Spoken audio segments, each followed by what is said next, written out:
শিবরাত্রির ব্রত রাখার পর আমার সাথে এমন ঘটনা ঘটবে আমি তো ভাবতেই পারিনি। জানি ভিডিওটা পোস্ট করতে অনেকটাই লেট হয়ে গেছে, কিন্তু কি করব বলো। আশা করি আমার ভয়েস শুনে একটু হলেও আন্দাজ করতে পারছো যে আমার শরীরটা ভালো নেই। আচ্ছা, সবাই যে বলে শিবরাত্রি করলে নাকি ভালো বর পাওয়া যায়, কথাটা কি আদেও সত্যি কি জানি বাবা। শিব পুজোর আগের দিন আমি গোবিন্দভোগ চালের ভাত খেয়েছিলাম, আর পুজোর দিন সকালে আমরা সবাই মিলে এসেছিলাম গঙ্গাতে স্নান করতে। এখানেই আকন্দ ফুলের মালাগুলো 20 টাকা পিস বিক্রি হচ্ছে, আর সকালবেলা আমাদের পাড়ায় একটা মহিলা মালা বিক্রি করতে এসেছিল, বলে নাকি 30 টাকা পিস। ভাগ্যিস তখন কিনে নি।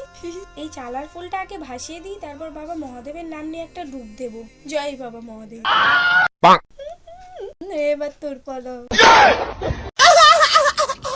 ওই পাশে আবার একটা মেয়ে বিয়ে করে শ্বশুর বাড়ি যাচ্ছে, আর এই পারে কটা পাড়ার কাকু দাঁড়িয়েছিল, বলে নাকি দেখ কেমন মেয়েটার বিদায় হচ্ছে আর একটুও কাঁদে না। তা কাকু কাঁদলে কি সে থেকে যাবে? সেই তো তাকে যেতেই হবে, তাই কান্নাকাটি করে মেকআপ নষ্ট করাচ্ছে, হাসি মুখে নেচে নেচে যাও অনেক ভালো। বেলপাতা পাড়ার জন্য আমি একে গাছে উঠতে বলেছিলাম, আর ও গাছে উঠে কিরম বাদরের মতো লাফাচ্ছে দেখো। আমাদের গ্রামে মোট 4 জায়গায় শিবরাত্রির পুজো হয়, 2 জায়গায় ফাংশন হয় আর 2 জায়গায় মনসার গান হয়। যেখানে ফাংশন হচ্ছে আমরা সেখানেই এসেছি, কারণ ফাংশন দেখলে আর ঘুম পাবে না। আগে যেখানে মনসার গান হতো আমরা সেখানেই যেতাম, কারণ ওটা আমাদের বাড়ির একদম কাছে হতো। কিন্তু দুপুর যেতে না যেতেই আমরা সবাই নেতিয়ে পড়তাম। সবচেয়ে ভালো এখানে পাশাপাশি 2 জায়গায় ফাংশন হচ্ছে, ঘুম আসলে একদম লাথি মেরে তাড়িয়ে দেবো।